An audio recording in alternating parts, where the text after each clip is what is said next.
राजा की महारानी बनने की इच्छा थी। मुख में प्रयाग का जल पड़ते ही मोहिनी मर गई और दूसरे जन्म में वह द्रविड़ देश में राजा वीरवर्मा की हिमांगी नामक महारानी हुई। राजमंत्री की लड़की कला उसकी सखी थी। एक दिन हिमांगी कला के घर गई और कला ने एक सोने की पेटी में उसे एक विचित्र पुस्तक दिखाई, जिसमें अवतारों के चित्रों के साथ-साथ सारे भूगोल का मानचित्र था। मानचित्र देखते-देखते हिमांगी की दृष्टि इस प्रयाग तीर्थ पर पड़ी और उसे तुरंत अपने पूर्व जन्म का स्मरण हो आया। तदंतर उसने घर लौटकर अपने पति से पूर्व जन्म की सारी घटनाएं सुनाकर प्रार्थना की कि नाथ, मैं उस तीर्थ जल के प्रसाद से ही आपके घर की रानी बनी हूँ। इस समय आपके साथ चलकर तीर्थराज प्रयाग का दर्शन करना चाहती हूँ। जब मैं उस तीर्थराज के लिए चल पड़ूंगी तभी अन्न जल ग्रहण करूंगी। राजा के पूरा विश्वास न करने पर उसी समय आकाशवाणी ने कहा, राजन, तुम्हारी पत्नी का कथन सत्य है। परम पवित्र प्रयाग तीर्थ में जाकर तुम स्नान करो, इससे तुम्हारी सारी इच्छाएं पूर्ण होंगी। तब तो राजा आकाशवाणी को नमस्कार करके मंत्री को सारा भार सौंप हिमांगी के साथ चल पड़े और कुछ दिनों में प्रयाग आ पहुँचे। इस प्रयाग स्नान के पुण्य से हम पर भगवान विष्णु प्रसन्न हो, इस इच्छा से तीर्थ में स्नान करते ही भगवान विष्णु और भगवान ब्रह्मा जी क्रमशः गरुड़ और हंस पर बैठे हुए वहां आ पहुँचे। राजा वीरवर्मा ने मस्तक झुकाकर भगवान के दोनों स्वरूपों को प्रणाम किया और एकाग्र चित्त से उनकी विलक्षण स्तुति की। फिर हिमांगी ने उनका स्तवन करके मनोरथ पूर्ण करने की प्रार्थना की। भगवान विष्णु और भगवान ब्रह्मा जी ने प्रसन्न होकर हिमांगी की बड़ी प्रशंसा की और फिर दोनों को अपने साथ ले सत्यलोक में चले गए। बोलिए प्रयाग तीर्थ की जय। जय जय श्री हरि, जय जय श्री हरि, जय जय शिव शंकर, जय जय शिव शंकर। अवंतिका महात्म्य। आधुनिक लोग अवंतिकापुरी को उज्जैन कहते हैं। उज्जैन का दूसरा नाम महाकालपुरी भी है। महाकालपुरी का नाम प्रत्येक युग में परिवर्तित होता रहता है। इसके संबंध में कहा गया है कि इस समय इस स्थान को पृथ्वी का नाभि देश कहा गया है। 12 ज्योतिर्लिंगों में महाकाल लिंग यही है और 51 शक्ति पीठों में यहाँ एक शक्ति पीठ भी है। द्वापर में श्री कृष्ण बलराम यहीं महर्षि सांदीपनि के आश्रम में अध्ययन करने आए थे। महाराज विक्रमादित्य के समय उज्जैनी भारत की राजधानी थी। भारतीय ज्योतिष शास्त्र में देशांतर की शून्य रेखा उज्जैनी से प्रारंभ हुई मानी जाती है। यह सप्तपुरियों में एक पुरी है। यहाँ 12वें वर्ष में कुंभ का मेला लगता है। नारद पुराण का कथन है कि अवंती तीर्थ का तथा देववंध भगवान का महत्मय अपार है। महाकाल वन परम पवित्र एवं परम उत्तम तपोभूमि है। महाकाल वन से बढ़कर दूसरा कोई क्षेत्र इस पृथ्वी पर नहीं है। यहाँ कपाल योग नामक तीर्थ है, जिसमें भक्ति पूर्वक स्नान करने से ब्रह्म हत्यारा मनुष्य भी शुद्ध हो जाता है। अवंती के प्रत्येक कल्प में भिन्न भिन्न नाम होते हैं, यथा कनक श्रृंगा, कुशस्थली, अवंतिका, पद्मावती, कुमुदवती, उज्जयिनी, विशाला और अमरावती।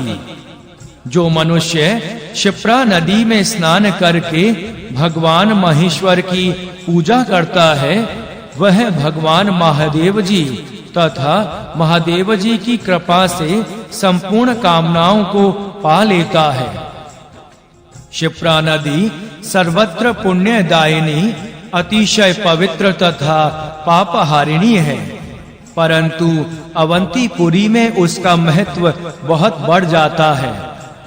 पूर्व काल में भगवान विष्णु के जय और विजय नाम वाले 2 द्वारपाल थे।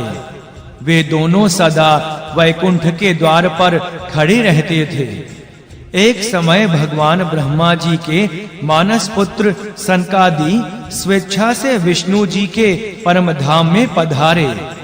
द्वार पर आते ही द्वारपालों ने सहसा रोक दिया। द्वारपालों के इस बर्ताव से सनकादिकों को बहुत बड़ा दुख हुआ।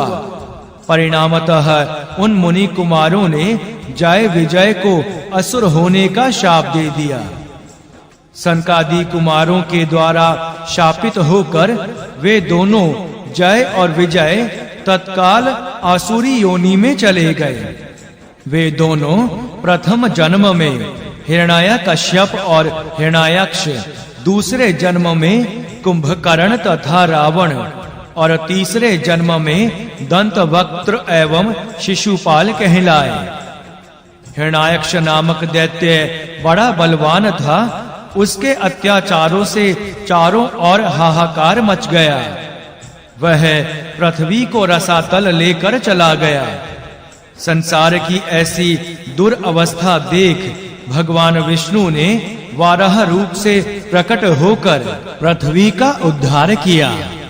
फल स्वरूप चारों दिशाओं में जो कोलाहल होते रहते थे, वे सब शांत हो गए। उन्हीं भगवान वाराह के हृदय से यह सनातन नदी क्षिप्रा प्रकट हुई है, जो आनंदमय जल से परिपूर्ण तथा आनंददायक वर देने वाली है। रमणीय महाकाल वन में एक परम सुंदर पद्मावती पुरी है। उस पुरी में परम रमणीय एक सुंदर कुंड है। उसमें स्नान करके सब मनुष्य सनातन शिवलोक को चले जाते हैं। उसी सुंदर वन में लोक पावनी क्षिप्रा लीन हुई है। भगवान वाराह ने समस्त दुष्ट राक्षसों का संहार करके जब देवताओं को निर्भय कर दिया, तब इंद्र आदि सब देवताओं ने हाथ जोड़कर उन महाविष्णु को नमस्कार किया और सामने खड़े होकर स्वर्ग प्राप्ति का उपाय पूछा। देवताओं को आश्वस्त करते हुए भगवान वाराह ने कहा, देवताओं, महाकाल वन में तुम्हारी मनोरथ सिद्धि का कारणभूत गुहा से भी गुहा पुण्य स्थान है, जहां मेरे शरीर से उत्पन्न हुई क्षिप्रा नदी लीन हुई है। वह स्थान लिन गंगा के नाम से विख्यात है, जहां सरिताओं में श्रेष्ठ लिन गंगा, प्राची, सरस्वती, पुष्कर, गया तीर्थ तथा शुभ पुरुषोत्तम सरोवर है। उस क्षिप्रा नदी को जाओ। भगवान वाराह का यह वचन सुनकर भगवान ब्रह्मा, इंद्र आदि सब देवता परम सुंदर महाकाल वन में, जहां सरिताओं में श्रेष्ठ क्षिप्रा बहती है, वहां गए। वहां स्नान दान आदि शुभ कर्म करके उस पुण्य के प्रभाव से वे अपने अपने लोक को प्राप्त हुए। इस प्रकार क्षिप्रा नदी संपूर्ण लोकों को पवित्र करने वाली बताई गई है। स्कंद पुराण अवंत्य खंड अवंती क्षेत्र महत्मय वर्णन में आया है, जहां भगवान महाकाल हैं, क्षिप्रा नदी है और सुनिर्मल गति मिलती है। उस उज्जयिनी में भला किसे रहना अच्छा ना लगेगा। महानदी क्षिप्रा में स्नान करके जो कठिनाई से मिलता है तथा महाकाल को नमस्कार कर लेने पर फिर मृत्यु की कोई चिंता नहीं रहती। कीट या पतंग भी मरने पर रुद्र का अनुचर होता है। अवंतिका महात्म्य के संबंध में स्कंद पुराण की स्पष्ट मान्यता है कि उज्जैनी में प्राणी मरकर शव होने पर भी ना तो दुर्गंध को प्राप्त होता है और ना सड़ता ही है। वहां पर कभी भी यमदूत प्रवेश नहीं करते और वहां पर करोड़ों शिव पद पद पर वर्तमान हैं। एक ही ज्योतिर्लिंग हाटकेश, महाकाल और तारकेश्वर इन तीनों रूपों में त्रैलोक्य में व्याप्त होकर स्थित हैं।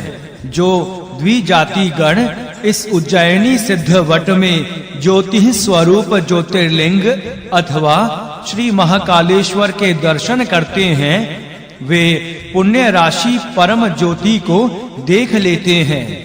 संसार के जिन दीन दुखियों ने कभी भी महाकालेश्वर के लिंग का दर्शन किया है, उन्हें ना तो महापाप छूते हैं और ना यमदूत गण ही सताते हैं।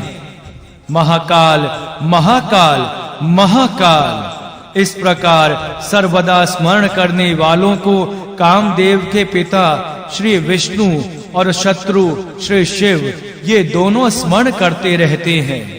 स्कंद पुराण में अवंती क्षेत्र महात्म्य के अंतर्गत क्षिप्रा महात्म्य की एक बहुत ही सुंदर कथा मिलती है। एक समय की बात है, भगवान शिव हाथ में कपाल लेकर नागलोक की भोगवतीपुरी में भिक्षा के लिए गए और घर घर घूमकर उन्होंने भिक्षाम देहि अर्थात भिक्षा दो की रट लगाई, किंतु उन भूखे भगवान शिव को किसी ने भी भिक्षा नहीं दी। तब वे पुरी से बाहर निकले और उस स्थान पर गए जहां नागलोक के संरक्षण में अमृत के 21 कुंड भरे हुए थे। वहां पहुंचकर सर्वांतर अंतर्यामी भगवान शंकर ने अपने तृतीय नेत्र के मार्ग से अमृत के समस्त कुंडों को पी लिया और फिर वहां से उठकर चल दिए। यह सब देख सुनकर समस्त नागलोक कांप उठा और सब एक दूसरे से पूछने लगे, यह किसका कर्म है, किसने क्या कर दिया है जिससे इन कुंडों का अमृत यहाँ से चला गया। परस्पर ऐसा कहकर वासुकी आदि सभी नाग किसी महात्मा का अपराध हो जाने की आशंका से नगर छोड़कर बाहर निकले और क्या करें, कहां जाएं, अब हमारा जीवन निर्वाह कैसे होगा इत्यादि रूप से चिंता प्रकट करते हुए स्त्री बालकों के साथ वे मन ही मन भगवान श्री हरि की शरण में गए। तब उन पर अनुग्रह करने के लिए आकाशवाणी हुई, नागगण, तुम लोगों ने घर पर आए हुए देवता का अपमान किया। अतिथि सत्कार का समय जानकर हाथ में कपाल लिए भिक्षु के वेश में भिक्षा लेने के लिए साक्षात भगवान शंकर तुम्हारे द्वार पर आए थे, परंतु भोगवतीपुरी में किसी ने भी उनको भिक्षा नहीं दी। तब वे बाहर चले गए हैं। इसी व्यतिक्रम के कारण तुम्हारे कुंडों का संपूर्ण अमृत नष्ट हो गया है। अब तुम लोग पाताल से निकलकर उत्तम महाकाल वन में जाओ। वहां तीनों लोकों को पवित्र करने वाली श्रेष्ठ नदी क्षिप्रा बहती है, जो समस्त कामनाओं और फलों को देने वाली है। वहां जाकर तुम सब लोग विधि पूर्वक स्नान और देवाधिदेव भगवान शिव का भजन करो। ऐसा करने पर नागलोक में तुम्हारी नष्ट हुई अमृत राशि पुनः प्राप्त हो जाएगी। इस आकाशवाणी को सुनकर सब नाग स्त्री बालक और वृद्धों के साथ महाकाल वन में गए। उन्होंने उस त्रिभुवन वंदिता क्षिप्रा नदी का दर्शन किया। इससे उन्हें बड़ी प्रसन्नता हुई और वहां स्नान दान आदि करके उन्होंने महादेव जी की आराधना की। कभी मलिन ना होने वाली कमल पुष्पों की माला, नाना प्रकार के फूल, अक्षत, वस्त्र, पुष्पहार, अनुलेपन, चंदन, गंध, धूप, दीप, नैवेद्य, तांबूल, दक्षिणा और कपूर की आरती आदि पूजन सामग्री लेकर वे सब के सब महादेव जी की सेवा में उपस्थित हुए। बोलिए उज्जैन तीर्थ की जय। जय जय श्री हरि, जय जय श्री हरि, जय जय शिव शंकर, जय जय शिव शंकर। नासिक महत्मय।